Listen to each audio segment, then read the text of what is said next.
संविधान में जो आपको अधिकार प्राप्त है समाप्त, संविधान में जो आपको मौलिक अधिकार प्राप्त है समाप्त हो गया, जो आपको देश के संबंधित कोई विषय रखने की आजादी हो समाप्त। संविधान की तो हत्या हो गई कि आने वाले दिनों में हम आज जो संविधान की चर्चा हो रही है उसके अनुसार चल सकें। आप मोदी जी को संसद में बोलने नहीं दे रहे हैं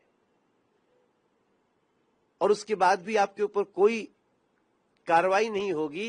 संविधान हमारे देश के लिए एक बहुत पवित्र ग्रंथ है जिसमें सबको एक नियम कानून के तहत रहने, व्यवहार करने और समाज, मनुष्य, जीव जंतु सबसे जुड़ा हुआ अनुच्छेद है, धाराएं हैं और उसी के अनुसार हमारा देश चलता है।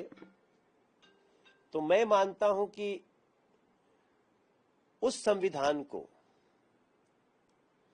25 जून 1975 को कांग्रेस के शासन में उस संविधान को दरकिनार कर दिया गया, आपातकाल घोषित कर दिया गया।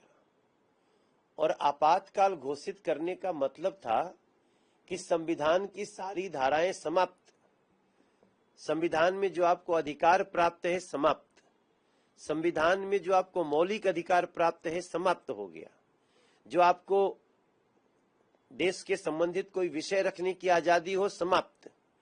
और जो ऐसा बोलता था उसको जेल के अंदर बंद कर दिया गया। ये 25 जून 1975 को हुआ, तब कांग्रेस का देश पे शासन था, इंदिरा गांधी देश की प्रधानमंत्री थी और जो लोग इसके खिलाफ बोले या तो मार डाले गए जान से या नहीं तो जेलों में बंद कर दिए गए। बड़े बड़े पार्टियों के नेता, कोई भी किसी को आजादी नहीं थी कि कोई बोल सके। बड़े बड़े सारे नेता जो विपक्ष के थे कांग्रेस के सामने, सबको जेलों में बंद कर दिया गया। जहां जो मिला मारा गया, पीटा गया, यातनाएं दी गईं। तो संविधान की तो हत्या हो गई। अब अगर उस दिवस को 25 जून को आज की भारत सरकार ने संविधान हत्या दिवस मनाने का निर्णय लिया है तो मैं समझता हूं इस देश का लोग आज बहुत धन्यवाद दे रहा होगा, क्योंकि संविधान को आगे कोई इस प्रकार से उसका मर्डर न कर सके, संविधान का, लोगों के अधिकार का, लोगों के हक का।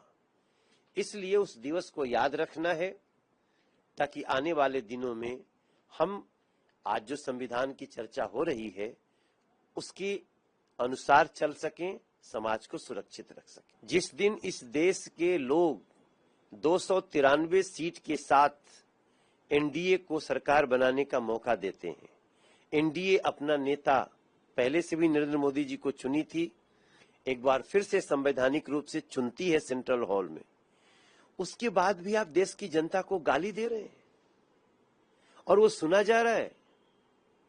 आप मोदी जी को संसद में बोलने नहीं दे रहे हैं और उसके बाद भी आपके ऊपर कोई कार्रवाई नहीं होगी, क्योंकि ये संवैधानिक रूप से लोकतांत्रिक देश है। वो जो भी बोलेंगे हम सुनेंगे, उनको बोलने की आजादी है। लेकिन उस कांग्रेस ने तो बोलने की आजादी ही छीन ली थी।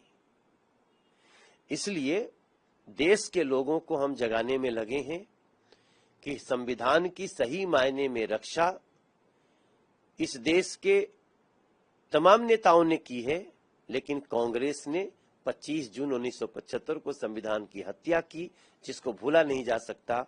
मैं अपनी तरफ से देश के गृह मंत्री अमित शाह जी को बहुत बधाई देता हूं, उन्होंने ये सूचना दी है। मोदी सरकार को मैं धन्यवाद करता हूं, मैं भी उसी पार्टी का एक सदस्य हूं। मैं बहुत खुशी व्यक्त करता हूं कि संविधान की जिस दिन हत्या हुई उसको याद रखना है ताकि संविधान को कोई खरोंच न पहुंचा सके मोदी जी के रहते। न्यूज नेशन अब व्हाट्सएप पर खबरों के ताजा अपडेट के लिए न्यूज नेशन के इस क्यूआर कोड को स्कैन करें।